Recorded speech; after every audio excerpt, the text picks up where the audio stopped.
Okay. Hello, Mr. Andretti. Very nice to have you here with us. It's an honor to meet you and to be able to share some thoughts with you. First things first, how are you doing? I'm doing great. Thank you for having me on. I'm looking forward to your questions. I hope I can answer them. I hope they're interesting enough for you as well. All right. If you don't mind, let's begin with the most obvious. Looking at your history in Formula One, you're the second, the second only American Formula One world champion. So that was quite a while back now.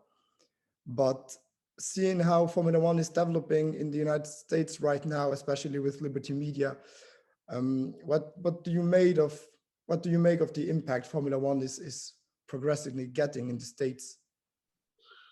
I think it's the impact is very positive. I feel that the Formula One fan base, the audience in America, is sometimes underestimated, and I think the fact that we will have 2 Grand Prix next year, the country is big enough to be able to host that. I think it's going to be a positive thing for the Formula One fans here also, but for Formula One in general. I think the US is a fertile country as far as the industry itself that can participate on a sponsorship level and so forth. So to have multiple exposure here in the States is I think is very good.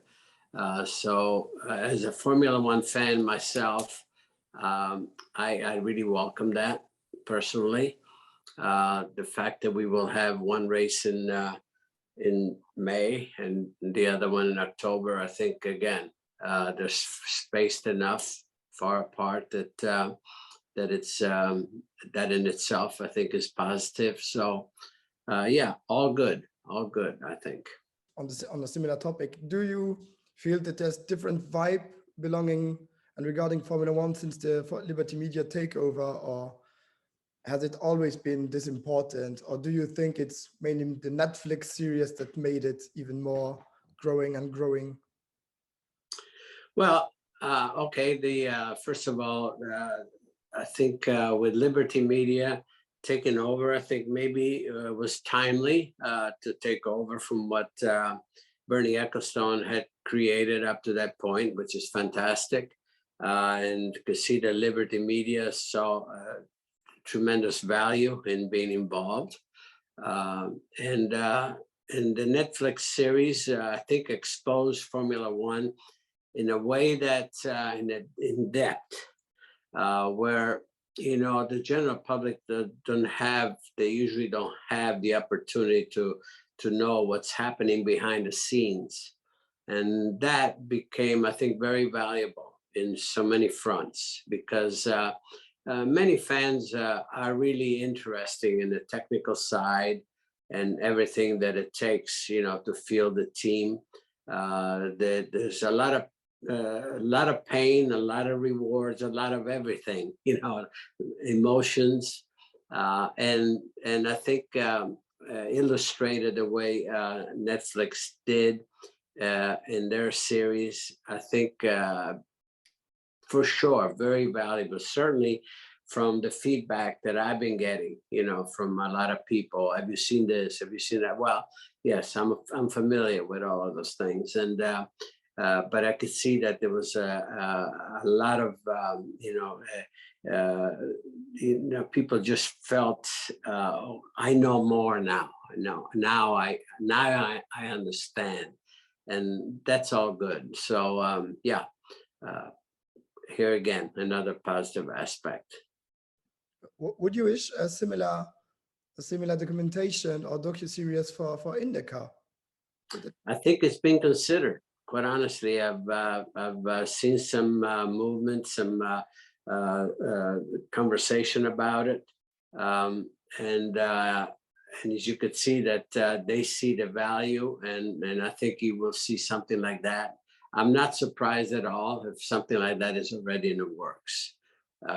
So I've seen from the very top of IndyCar that yes, I think you will see something like this. I don't have the particulars on that, but the value is clearly seen across the board in our sport. Yeah, I mean, I watched the Fernando series on Amazon Prime as well, and there are quite a few episodes about the Indy 500. And even though in Europe we may think we know quite a bit about IndyCar, I think it's still quite unknown for most of the population. And yeah, I would be quite happy to see that there would be an IndyCar series. I agree. But yeah, just coming back to what you said about having 2 Grand Prix in the United States, actually 2 questions come to my mind right now. The first thing, what do you make of the Miami Grand Prix? What do you make of the track layout and the global structures and environments? And the second is, what do you make of those ever coming back ideas of having a new Las Vegas Grand Prix as well, since that was, yeah, it's something which is always discussed again and again. Well, as you said, I think many, I think it's fair enough to discuss the fact that both Grand Prix will be in a very close proximity between Texas and Florida. You would think maybe something in the west part, like Vegas, because of the appeal of Las Vegas. But I think you have to look at some other logistics too, as to who is really involved. And when I see at Miami, who is going to be presenting this, and the effort that is going into creating this really an interesting, appealing event, I think it's in good hands. I really do. Like I said, you can discuss this until forever, that, okay, maybe there should be more distance, east, west, and all of that. And some of these are valid discussions, but also you have to realize who is really part of it. And the way it's been embraced in Miami, and I know the people involved, there's something very valuable there. They want to make this thing bigger than you would ever think. They don't want to have another Formula One event. They want to make it a solid point here. And again, I think there's something to be said for that too. With how much do they really want it? It's for real. So basically, from my standpoint, knowing who's involved, the players, I think it's in good hands. As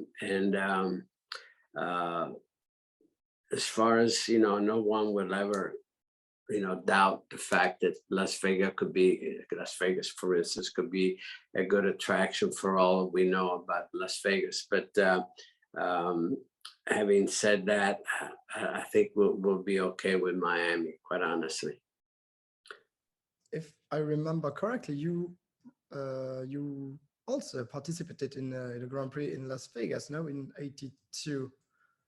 Yeah. Yes, I participated there. Also the Formula One and also the IndyCar, because after Formula One, then IndyCar had an event there as well. So I did both with different configurations, of course. But yes, I had that experience in the '80s.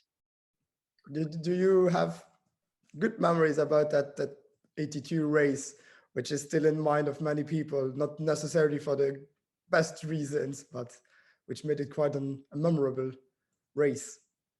Well, yeah, the memory was good, except that I had a suspension failure, in the Formula One race, which was right after, a good race that I had in Italy, in Monza. And that turned out to be my last Formula One race in Las Vegas. And I was obviously hoping for to finish, which I didn't. We had an incredible amount of vibration, tire vibration in the acceleration part, and that caused a suspension failure in the back, in the rear, and so that's it. I mean, did not crash or anything, but it took me out of the race. So from that standpoint, yeah, big disappointment, but it was, nevertheless, happy to be part of it. Right after that, however, at the Las Vegas race, I clinched the national championship in '84. 2 years later, in IndyCar, with my finish there in Las Vegas. So my last memory there is very positive, as you can imagine. Yeah, that I believe. In '82, you were racing for Ferrari Yes, for Ferrari. So I guess you had the chance to meet Enzo Ferrari as well. Well, I met Enzo Ferrari in 1969, the first time when I drove the 1,000 kilometers in Monza.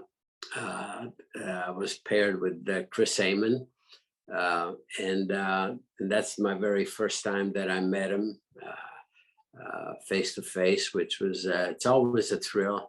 He was of his this magnitude about that individual, and as a race driver, even when I fell in love with the sport, Ferrari was at the forefront of my interest.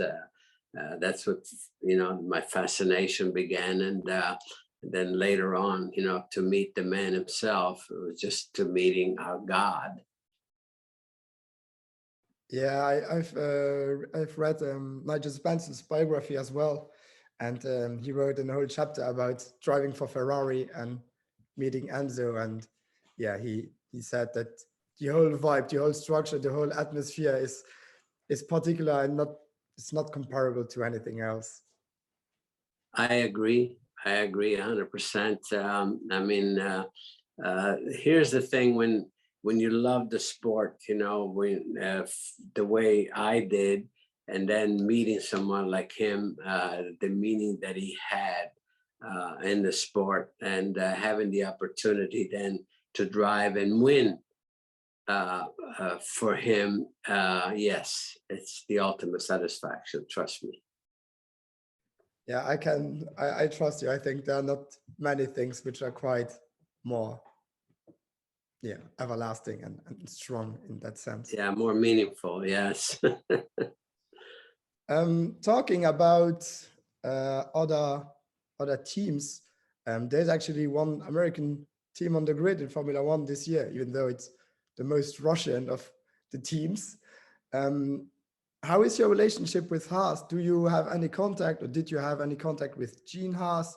Do you have an advisory role, a consulting role with the team, or how? No, I quite honestly, to answer that question, no, I was never invited to be any part of that team. So I watched with interest, like anyone else, to see, and you could see that at the beginning when they came out of the gate, it was quite good actually, with Grosjean and Magnussen. They had they scored points the first couple of years, quite honestly, and nicely. I don't know what happened exactly this year, especially. I love to see Mick Schumacher there in Formula One, but I don't know about the effort of the cars and the development. I think they have admitted themselves that they did not do a lot of development on a car, and it shows in their performance. So from that standpoint, it's been quite disappointing, no question, from us as fans, and also I'm sure from their viewpoint as a team. It's be interesting to see what happens next year, with new car, new rules and all of that. So it'd be different playing field, as you can imagine. So, for all the reasons, we just hope that they can pick up, their performance and be, because I, in particular, you love to see Mick Schumacher do well. I mean, the young man, I think, showing a lot of promise, and then, of course, he's carrying a monumentous name, as we all know, in Formula One. So we all, I'm a fan of that, and would love to see Mick just, show what he is capable of with a piece of equipment that will be capable of bringing results. The second question I had, which is quite similar to the first one actually, is there a hype for Haas in the United States? Like when you look at Ferrari in Italy, it's something completely, it's a religion over there. In France, they still support Renault or Alpine right now. In Germany, of course, they have Mercedes. But how is it with Haas in the United States? Is Haas regarded as an American team, or is it just another Formula One team which happened to be in the States? Well, it's like anything else, Haas has a very strong team in NASCAR, no question about it. We've seen that with the Tony Stewart involved as well, as part of it, the Stewart Haas team. And they've had victories, and they've made their mark here. In Formula One, it's like anything else. You have to earn your position there. It's not a matter of, okay, I've done this, I've done that in another series, but everywhere you go, you must earn your position and the respect and the admiration. And so I'm sure they're there, to try to accomplish that, trying to do their best. But so far, they have not made that mark, to see, okay, we are a team to be reckoned with. Not yet, but it could be. It could be coming maybe as close as next year. But they haven't done that yet. They came out of the gate well, I think, very well. And then it just, they lost something along the way. So we just have to wait and see, what they can produce in the future here. But are there many Haas supporters in the United States, or do they tend to support more Ferrari or Mercedes or Red Bull or whatever? I quite honestly think that you have the majority of the support is for the top teams, no question. I mean, the whole world supports Ferrari, let's face it. Nobody can deny that. And the support for Ferrari here in the United States is huge, trust me. And Mercedes and Red Bull, everybody wants to be with winners, and so that's clear. Like I said, you have to earn your way. And, Haas, to be able to fit in that category, they have to come up with results. No question about it. You don't get a free pass anywhere. You have to earn it. True. As yourself, as a former Formula One driver and world champion, what do you make of the fact that there are not many American drivers in Formula One as a whole, or even that the last one is quite a few years back? And did you have, or do you still have, like a mentor role towards younger drivers, like Logan Sargent, for instance, especially in Formula One? I guess in IndyCar you have more that mentor role. Well, here's the situation. This is a very popular question, by the way, and the way I can answer is that the United States is probably the only country on the planet that has motor racing at the level where you can be satisfied with making a career right here, whether it's NASCAR, whether it's IndyCar, or even, sports cars. There's enough activity, to satisfy a career, no question about it. On the other side, it's going to take individual motivation to want to be in Formula One. And there's something out there, you know, there's some drivers that have that motivation that I know for a fact. And especially in IndyCar, of course, because that's the most natural transition there. And, you know, the one in particular that I feel belongs in Formula One, and I've said this over and over, is Colton Herta. I've known this young man from the beginning. He has trained in Europe. You could ask Lando Norris, for instance, what he thinks. They've raced together in Formula 3. Then he came to the States and he won in every category that he came in the road to Indy. He came to the top level. He won there as well immediately. And so I love his demeanor. I love his approach. As a young man, I've been watching it very closely, not only because he's driving for my son, Michael, you know, but, and that gave me the opportunity to be even closer. But I like what I'm seeing there in this young man. He's very modest, but he goes about his business, you know, so seriously without any fanfare, you know, and you know, it doesn't warn you, you know, like, oh yeah, you know, he just does his job. And what I like is the fact that things don't have to be perfect. He really compensates, and that's huge. And I've seen this under circumstances. And when he won the races, the IndyCar race, he won against the best IndyCar has to offer, and not by fuel mileage, by any kind of gimmick, if you will. He won by pure speed and not making any mistakes, doing the pit stops correctly, and taking advantage of everything at hand. And that's what impressed me more than anything. So here again, I think that's a talent that I would love to see exposed in Formula One. Why? Because he wants it more than anything. That's the important thing. It's not what we want, what we would love to see. It's what the individual wants. And that's clearly a motivation there.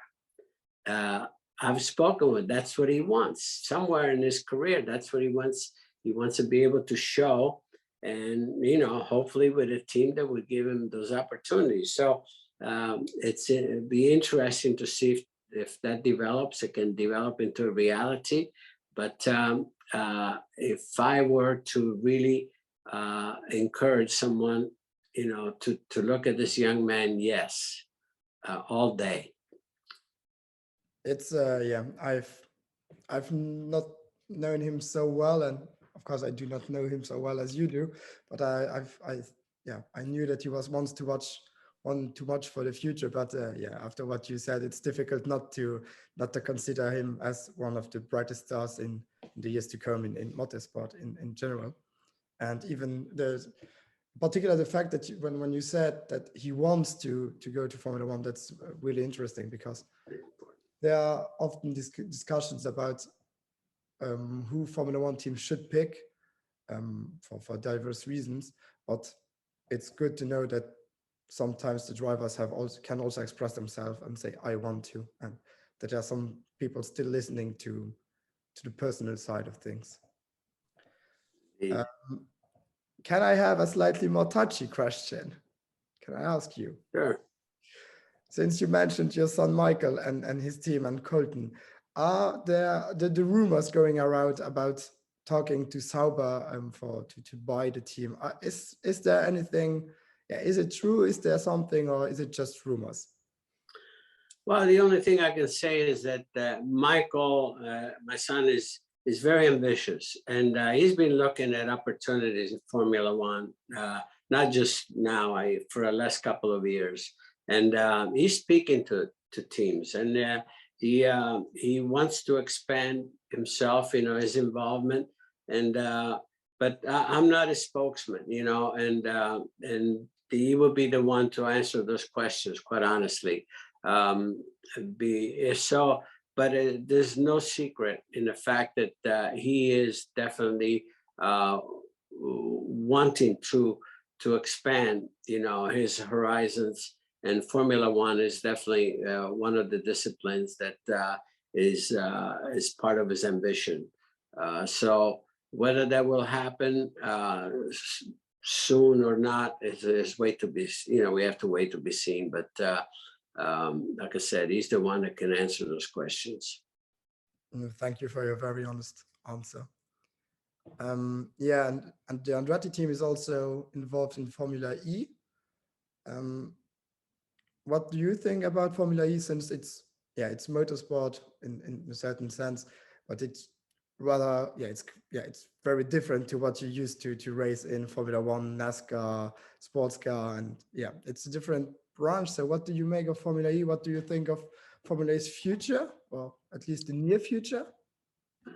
Well, I think there's room for, different disciplines in motor racing. We've seen that, at the top level. You have, as you say, you have Formula One, you have IndyCar, you have NASCAR, you have sports prototypes, you have rallying, and it all plays for somebody.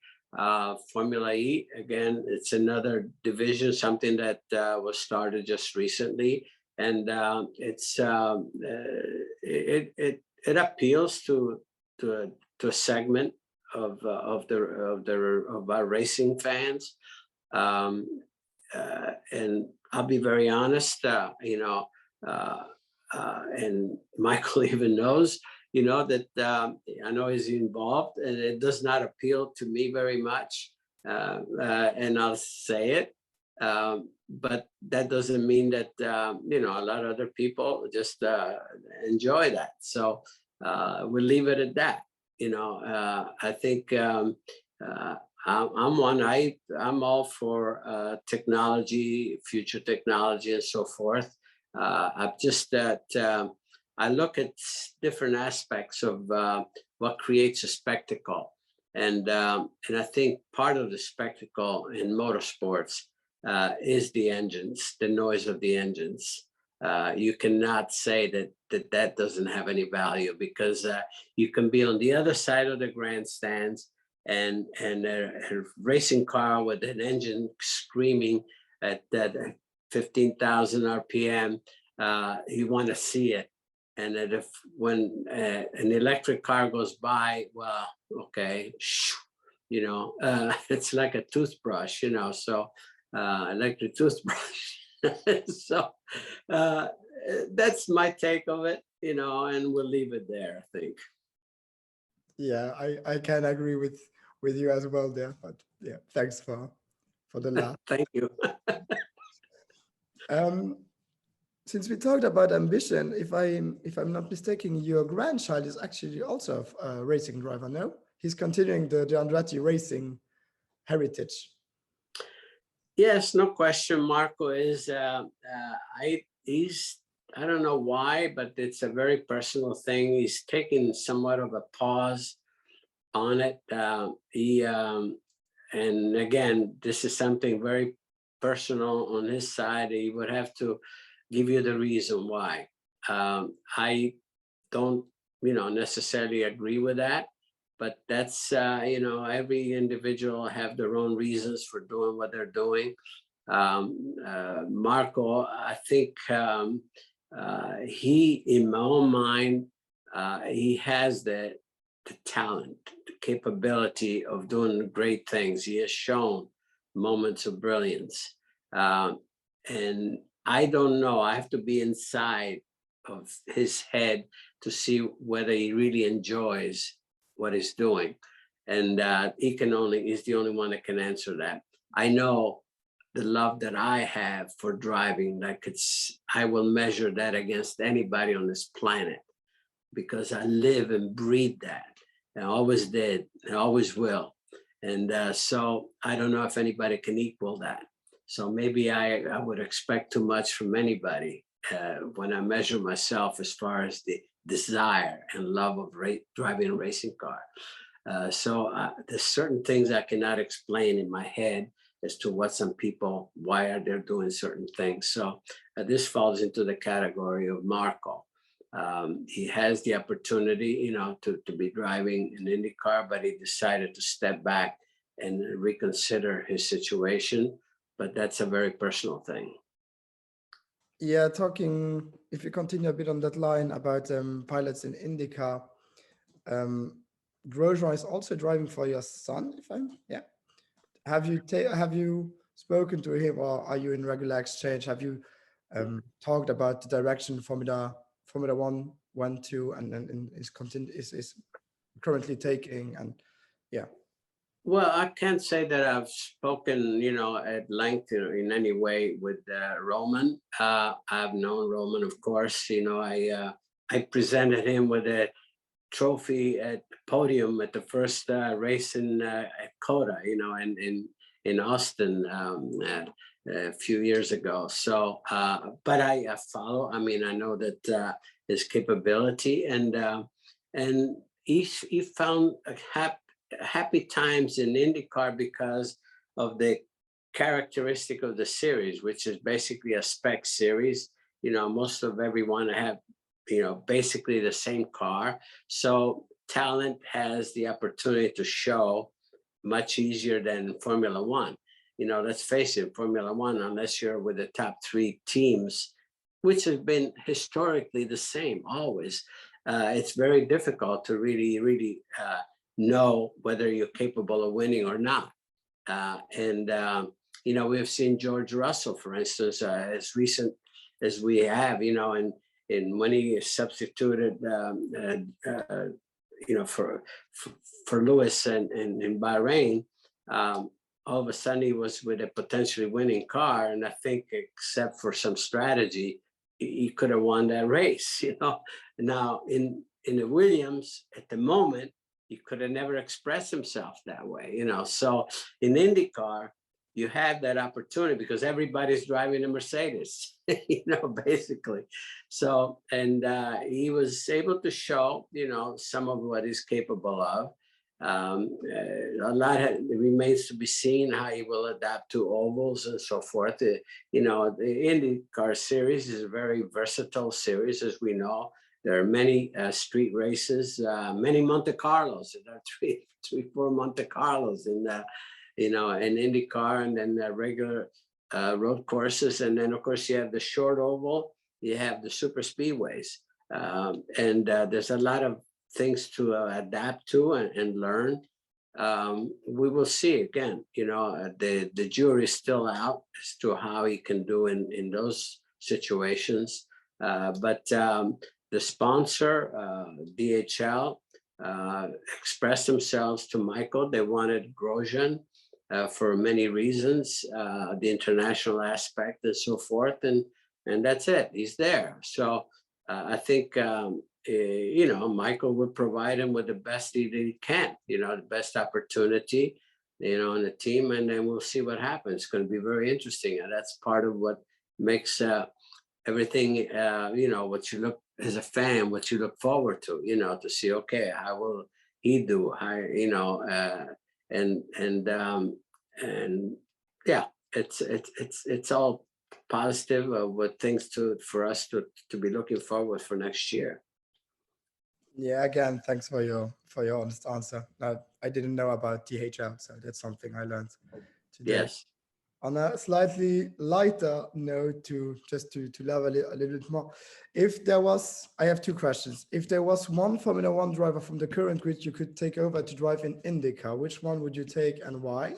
And the second is, when was the last time you drove a Formula One, and what car was it actually? I'm wondering. Well, as far as, you know, I think any driver in Formula One, any top driver in Formula One, I think would do quite well in IndyCar. I would love to see Max Verstappen in an IndyCar. I think you know, the ability of Max Verstappen would work anywhere. So, but it's up to the individual, you know. But I would love to see that for sure. the last Formula One car that I drove is what we talked about, you know, as far in competition was the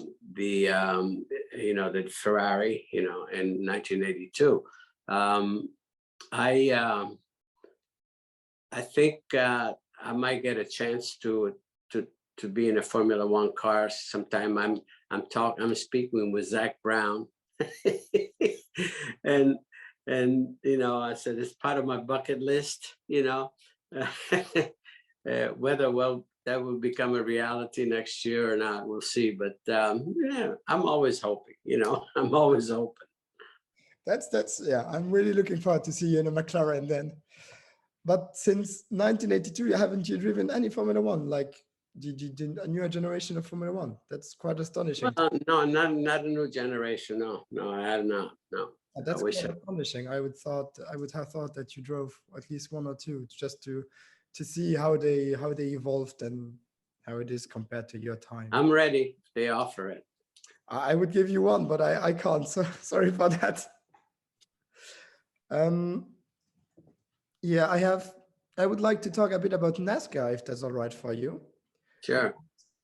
Yeah, I mentioned that IndyCar in Europe is vastly more unknown than Formula One, but NASCAR is even more unknown. And we just, yeah, I think most Europeans have just that image of an oval and driving in an oval. So yeah, what could you say about NASCAR? What makes it this special, and what does it mean to you to have won in NASCAR as well as in Formula One and IndyCar? And well, you know, here again, that's NASCAR as a discipline. It's a specialty in itself. You know, it's you can gravitate toward it or not. I mean, from my standpoint, during my career, I was curious about. I always loved, primarily, my specialty was open wheel, single seaters, and that was my first love, and so on and so forth. But I was curious about, you know, even NASCAR, you know, and I not only NASCAR, I did some stock cars in USAC, you know, which was the same categories, same cars. And I drove some there, some road courses. I won actually in Canada, and I did some ovals, even on the dirt. So I just wanted to have that up to see what was going on. And again, I repeat, it's a specialty in itself. It's when you can see when a driver from single seater goes to NASCAR, you have the tendency to overdrive because you reach the limit very quickly on those cars. And then vice versa, you've seen Jimmy Johnson, 7-time NASCAR champion, and you know, just incredible career in NASCAR, and he's coming to IndyCar, and he's having a difficult time, you know, really feeling and understanding the limit of an open wheel car. And he's admitting that. I think he's having fun doing it. It's an experience, you know, but at the same time, like I said, there's specialties here. From my standpoint, to be able to just go to another discipline and not just drive, but to win, that's the ultimate satisfaction. And I think I derived that, especially winning their biggest race, which is Daytona. And I didn't just luck into that. I led 118 of 200 laps, you know, so I was a protagonist from the beginning, and I derive immense satisfaction out of doing that. And why? Because I had the equipment. I was there with one of the top teams, one of the top 4 team. You know, my teammate was it was called, you know, he was one of the top, you know, NASCAR driver, Fred Lorenzen, and he finished second to me. So that was even, to me, more of a premium, you know, and he was called the golden boy of NASCAR at the time. So there's nothing more that I could have wanted from it. So again, yeah, it's very specialized. Every discipline is very specialized. And the trick is to be with the right team, you know, to have the equipment. That's the only chance you have, obviously, to bring in results. And from my career standpoint, I was fortunate enough to do that, to have that. again, it's really interesting in every way. There's a lot of strategies because the races are so long. You know, each race is incredibly long. You know, and you know, from the standpoint of fighting, you always have a chance. Even if you have problems at the beginning, you fight. So it's got a lot of that characteristic. And so again, it's different. It's something that, you know, a lot of people gravitate to it. It's got a huge fan base, you know, because you relate with the cars you drive on the road, so to speak. You know, there's a brand loyalty, you know, Ford, Toyota, Chevy, you know what I mean? So all of that plays. And yeah, it's an extremely popular series. And so again, yeah, I personally, I feel so fortunate that I've had those experiences as well, you know, but it's what really turns you on. I could not have been satisfied doing a career there because my real passion and love was for the purest form of the sport, which is single seaters, open wheel, open cockpit, single seaters. Yeah, especially in the time you raced in, and I mean, Formula One at the end of the 70s, beginning of the 80s was yeah, very much different than today with the Tariq cab and everything. Yeah. And the limited test days. Since you talked about Daytona, we talked about Indy, we talked about Monaco. Of all the racing tracks you were at and you raced at, what is the one that you prefer, the ones that's the most special to you? Well, you know, that's another interesting question that I've never really looked at. Oh, I'm really looking forward to this, but not that so much. I try to be equal in my approach to every venue whenever I went to, because if you feel, oh, I really like this one, but maybe, oh, this one I don't like so much. I think if you have that mindset, I think you're beat before. And so I never tried to have that enter my head to evaluate. Oh yeah, I don't like this place so much, you know. So again, I think you're beat before you go there. You're defeated before you go there. And so I cannot tell you exactly. I to be honest with you, I love challenges. And the challenge, what are the challenges? Like the first experience I ever had, like even going to Monaco, and you know, in the Formula One, I said that you have to have that control aggression, because you don't have the luxury of putting a wheel wrong, because there's a guardrail, there's this and that. You're punished immediately. So you have to be aggressive but precise. So going on to some of the street races, you know, even in America, I did very well. Why? Because I just love that challenge, you know, and it's all about being challenged. A lot of people say, oh, the track is so bumpy, this and that, they complain. I love that. Why? Because anybody can drive on a smooth track. Sure, that's convenient. Anybody can do that. But to deal with bumps, to deal with more problems, that's what you have to, that's what I like to, you like, even psychologically, you like to feel, you know what, I can do this a little bit better. Whether it's true or not, it's this, it's in your head, I can do better, I can deal with that. And so it's just how you approach the challenges, you know, and it's a very personal thing. It's hard to really explain, but it's a very personal thing. Now, I don't know if I even gave you the answer that you wanted, but that you were looking for by the track, but that's the way I looked at things. People ask me about your, you know, what was your favorite race car? Every race car I could win a race with. That was my favorite race car. I don't have one. I have several. It's just from talking to you, I just want to go out and see some races. Yeah, it's really astonishing the desire we can, or the motivation you can transmit to someone just by talking. So for that, it's yeah, thank you. It's really a pleasure to be able to talk to you. still about the racetracks, what do you make of the new racetracks then? Since, yeah, you mentioned Monaco, you raced at the old Spa with the old Médian, you raced at that tracks that for today might be considered as too dangerous. I mean, the old at Zolder or even the old Zandvoort back in the days. What do you make of the new ones and the whole runoff areas and so on? Well, let's face it. I think this is it's all part of development. You know, in the safety aspect of motor racing is a positive, because you know many of the purists will say, "Oh well, they have too much runoff, which it makes things too easy and so forth." Well, you know something. Still, what is rewarded is still proper line and doing the right thing, finding the fastest way around. That's still, all those challenges are still there. If the track is safer, okay, so be it.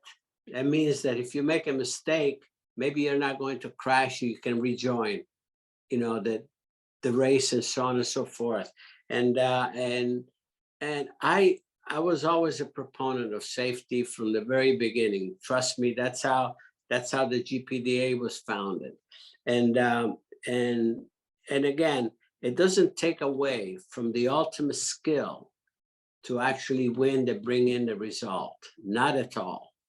But it gives the drivers, the team, a better chance of racing another day. And there's nothing wrong with that. And that's the thing that I welcome always, you know, about the safety aspect of not just the racetracks, but the cars themselves. And that's what gives, I think, our sport a future, a stronger future.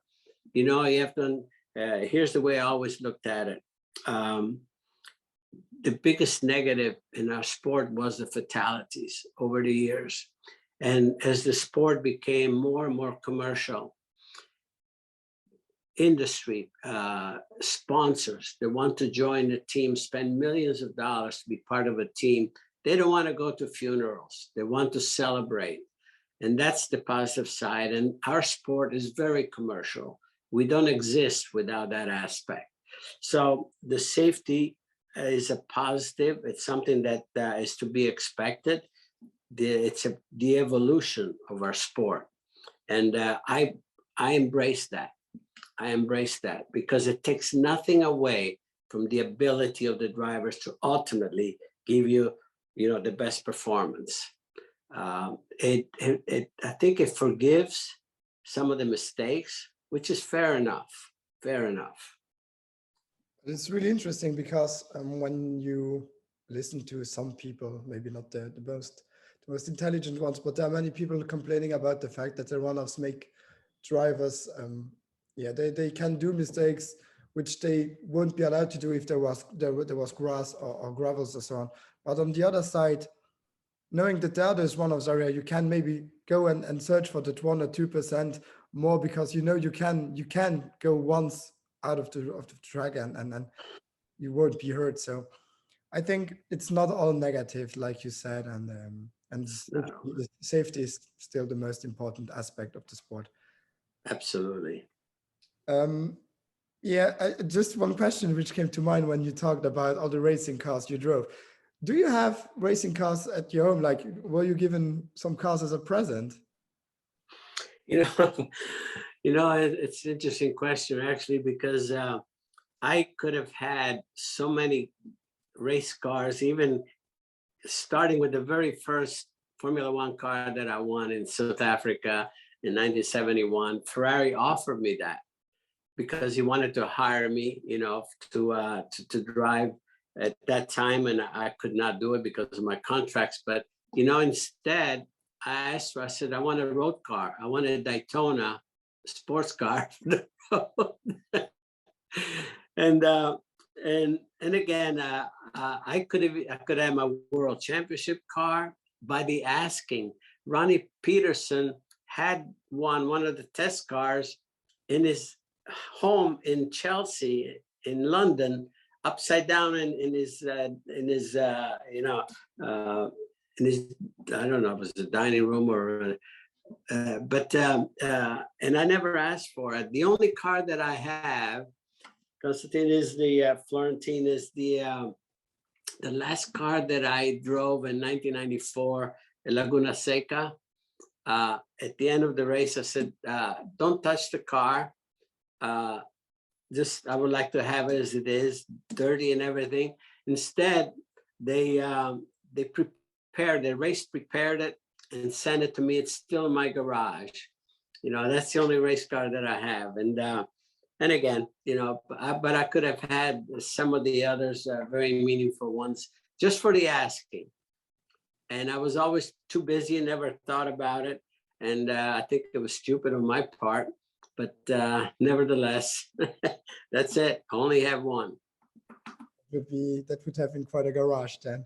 Do you still have the Daytona? Do you still own it, or have you sold it? Is it what? The Daytona. Do you still have it? The Daytona? Yeah. No, I don't. No, I wish I did. I wish I did, because no, I sold it. I got another one, a newer car and so forth. And then that car, the value really went up tremendously. And I wish I could have kept it. It was and my wife was so upset when I sold that car, but that's a long story about that one. But no, I don't have it anymore, unfortunately.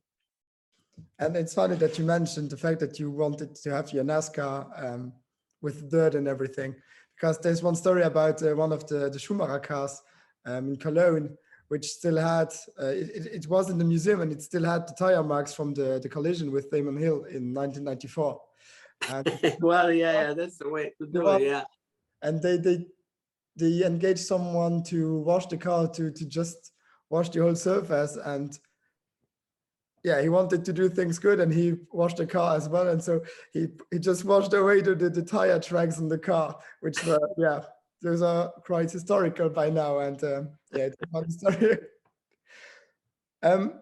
Yeah, one thing that I was wondering is, you talked about racing in Kyalami and winning in South Africa.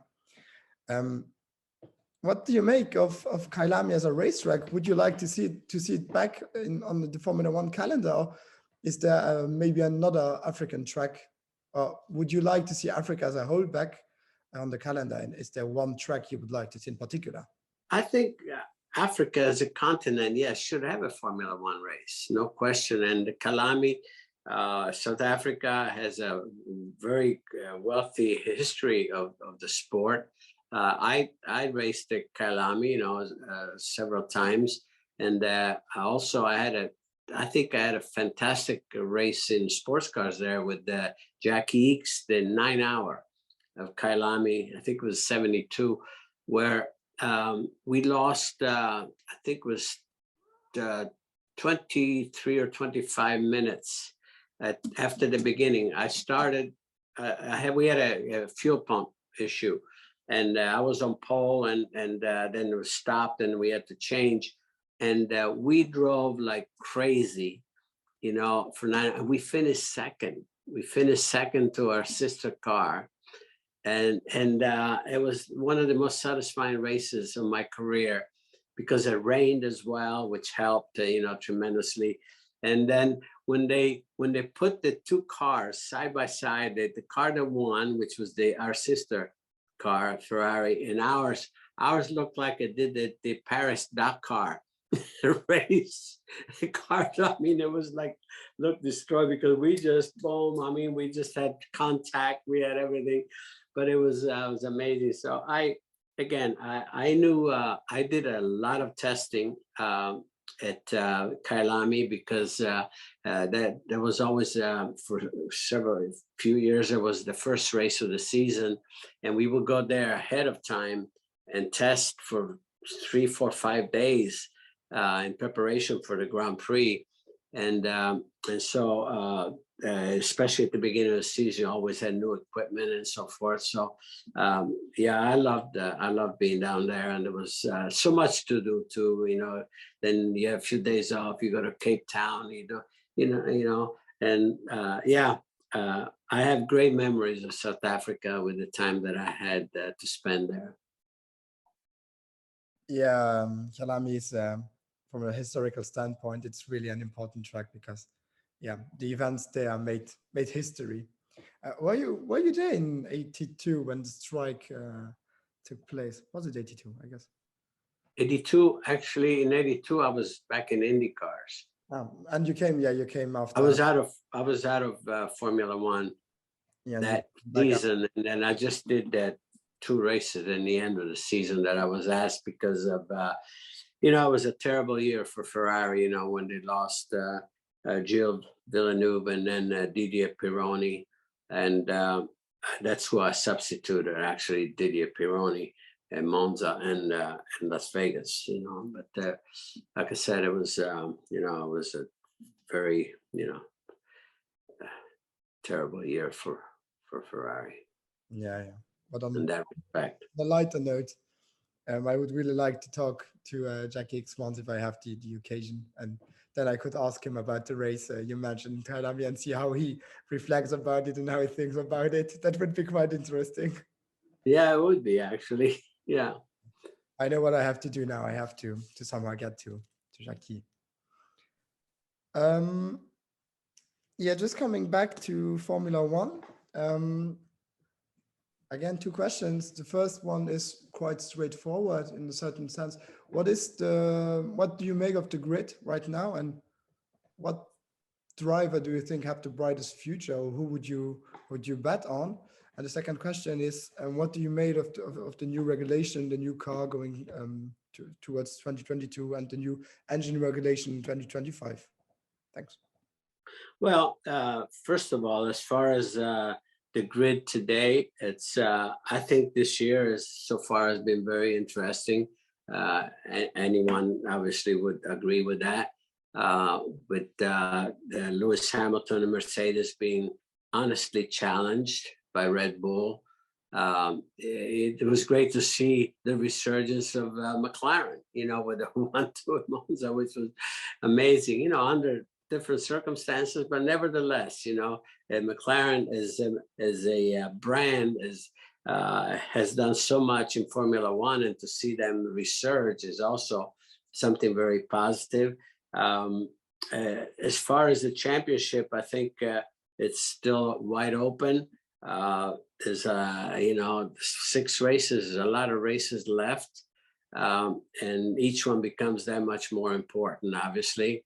But from a fan standpoint, it couldn't be any better to look forward to. With the rivalry between Lewis and Max, I think it's phenomenal.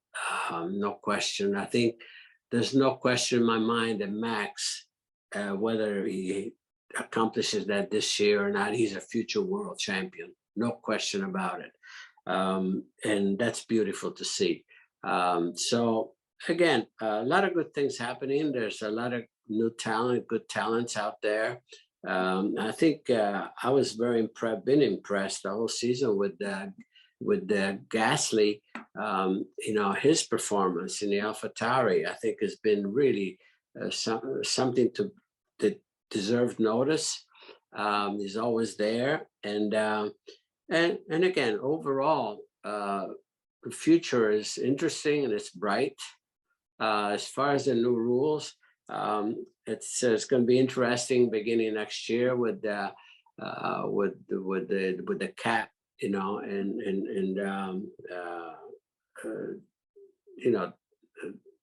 what you can spend. Obviously, I don't know how else to put it. But then it's inevitable you're going to have some new rules coming on, as you said. There's nothing, let's wait and see. Technology is always interesting, of course. That's the part of Formula One, to be at the leading edge of that aspect of it. From my standpoint, I keep an open mind, always do. And I think it'd be very interesting to see, the new rules next year. There's going to be a new car, and with the cap in spending. I think it's going to probably create more of an even playing field. At least that's what it's designed for. All this could be good, could be very good as far to tighten the competition. So let's wait and see. Okay, I'm really happy that you mentioned Gasly there, since he's the driver I'm cheering for, and I'm cheering for AlphaTauri as a whole. So yeah, I'm really happy that you mentioned Gasly there.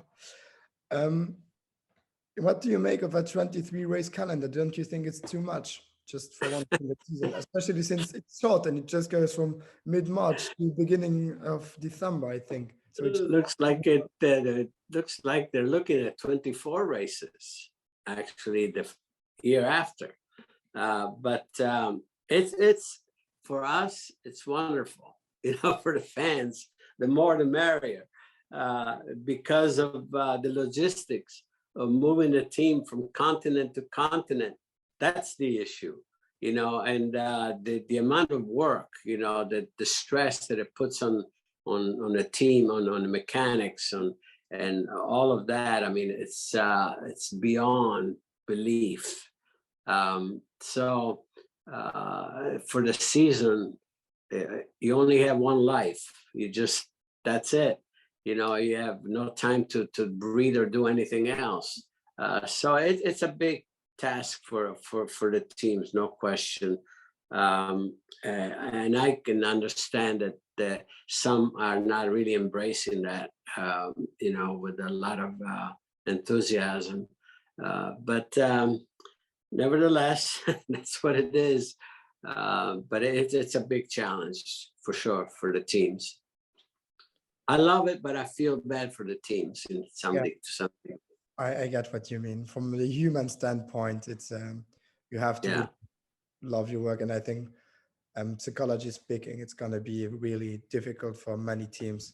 And I mean, big teams like Ferrari, Red Bull, Mercedes, they will have psychologists alongside, but for smaller teams like Haas, it's going to be complicated to race the whole year and to keep the whole running. Talking about the grid and Formula One, the one question which I forgot to ask you just before is, who would you bet on this year? Do you think it's going to be Verstappen's or Hamilton's year?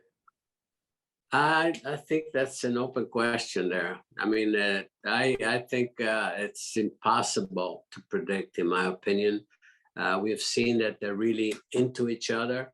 The only thing I say and hope that you will not have the stewards make decisions, like that could mean a championship, to put a fault on one or the other. This is very, very intense competition between the very best our sport has to offer in talent and everything.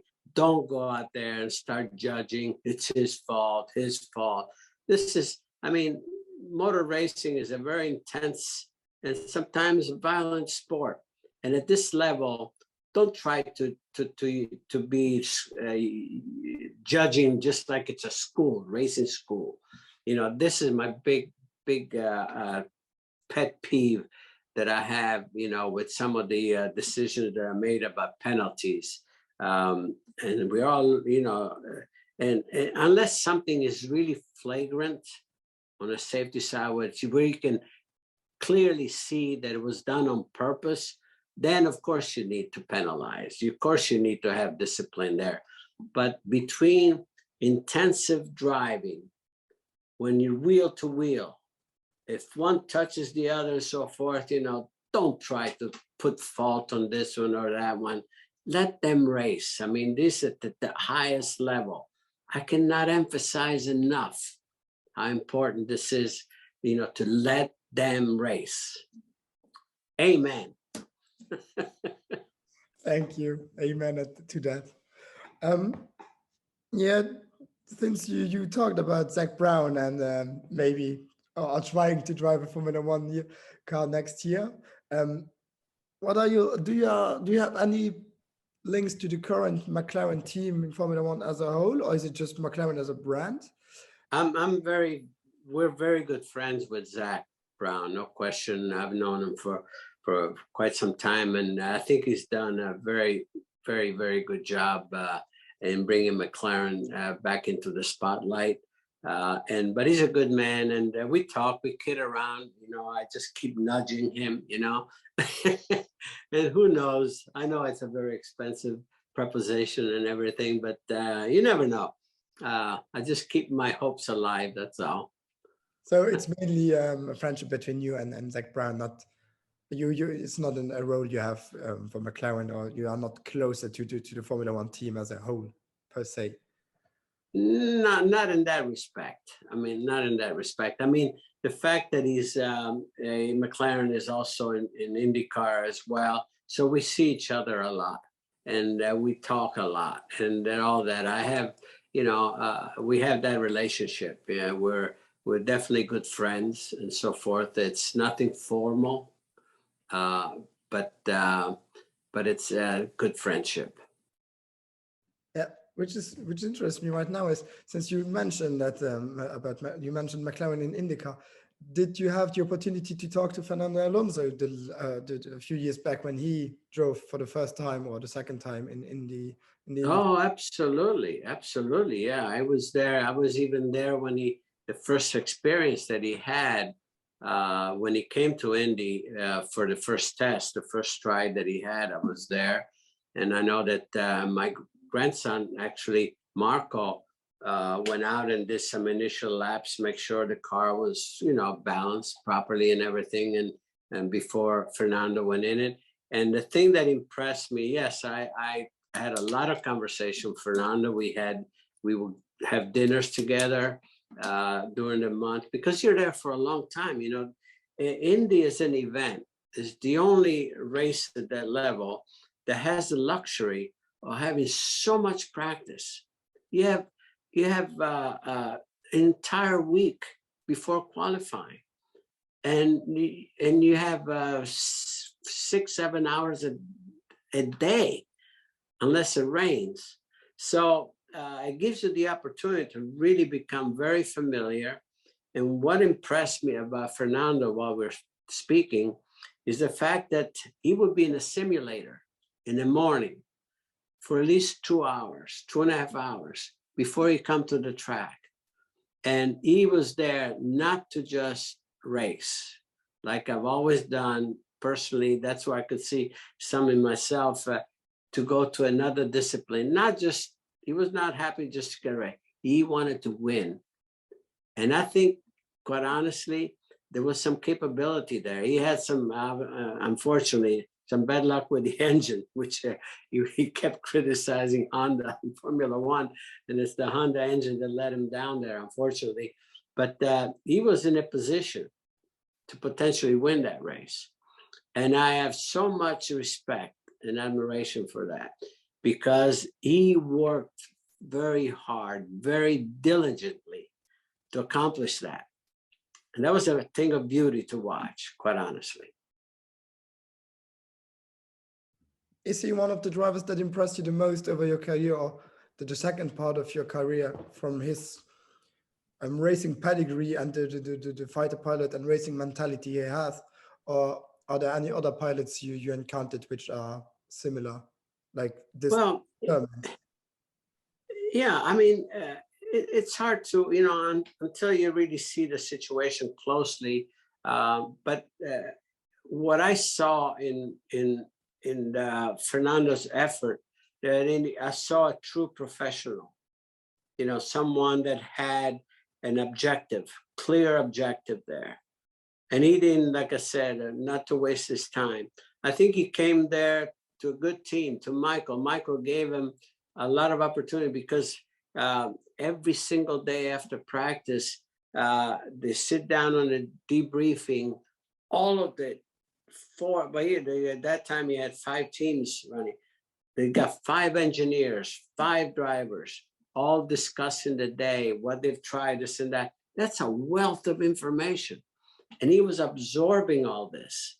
And that's the beauty of it. And he spent every second, every minute, just absorbing all this, becoming so familiar that by the time the race was ready to race, he knew as much as anybody, and plus his talent, and he was able to express it, and he was right there. He was a force to be reckoned with. And to me, like I said, that's what I loved. I loved the approach, the professional approach to this endeavor, and that was something that was very inspiring.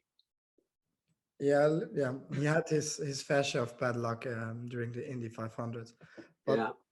in his overall career, would you have thought that he would gain more than just 2 world titles? Would you have thought that he would be more than a 2-time world champion? Well, this is hard to evaluate. I mean, it's just it's a lot of it is timing from the standpoint of opportunities you can have to be with certain teams, and I think he probably suffered from that to some degree. If you look at the history, even when he was with Ferrari, it was not the best times, and so on and so forth. So again, yeah, there's so many elements, that have to play.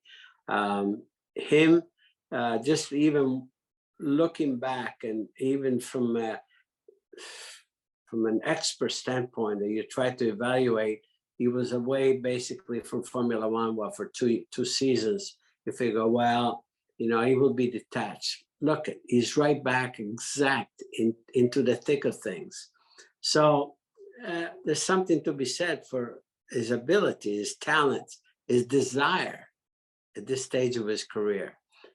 So I have a lot of respect for that, and a lot of appreciation again, because he truly loves what he's doing. You can see that, and because of that, he's bringing some interesting results. We've seen that too.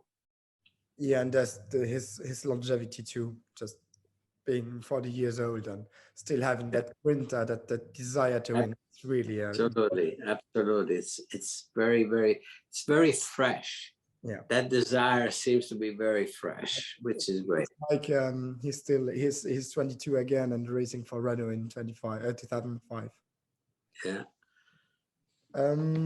Personally, what were the best pieces of advice that you ever received? Well, to not to overdo things. It was very, very interesting. Early on in my career, you always you never feel that you're good enough, that you're fast enough. And the tendency that you have, because you don't have the experience, to do more than what you're capable of. And the best advice that I got from when I reached, especially the top level of IndyCar back in 1964, before my first full year, was from a very, very sage team manager that gave me the best advice ever. And that he said, as faster you're going to go is good enough for us. And you have no idea what that meant for me, because again, all the mistakes are going to happen when you're trying to overdo things. The virtue of that statement was so huge, and I've thought of it over and over again, and he was always, his big fear was that I was going to get hurt or worse. And so he knew that I needed to be slowed down just enough. And that helped me greatly, because I started, just thinking more clearly. And I think, it's not that I didn't still make a lot of mistakes. You always do, because I always try to be really right at the limit. But I think it helped me tremendously in containing some of my exuberance, some of the youth exuberance that you have, to tone it down a little bit. Because I always said, you cannot teach somebody to go fast, but you can teach them to just not overdo, slow down just a bit, you know, to be able to exist and then not overdo and make mistakes. I think those are pieces of advice everybody could use in everyday life, not to overdo whatever one does. Okay. The second question is, it comes actually a bit back to what we talked about Fernando. What makes a champion in your eyes? What are the characteristics of a champion or a future champion? Well, I don't know how to, you know, I know what motivated me is, you know, to always think very ambitiously. You know, it's quite honest, sometimes you don't express yourself, but in your own mind, have the most ambitious dreams, even seemed like a dream, but you have to have something really big in your mind to go after to be able to accomplish anything. And that's what drove me. I can't say that I'm a champion or anything, but that's what worked for me as far as just being able to accomplish. If I would have expressed myself to say, I'm going after this, some people would have laughed. But in my own mind, that's what I had. I was very, very ambitious. You have to have those ambitions, you know, to be able to accomplish anything to begin with. And that's all I can say. I think in life, no matter what aspect, no matter what you want to pursue, it's good to have objectives, precise objectives. I always said, for me, when I fell in love with motor racing want to become a race driver, I never had a plan B in my life. Never said, oh, if this doesn't work, you know, always I said, I'm going to pursue this no matter what. And it worked. I think, you know, that's my advice.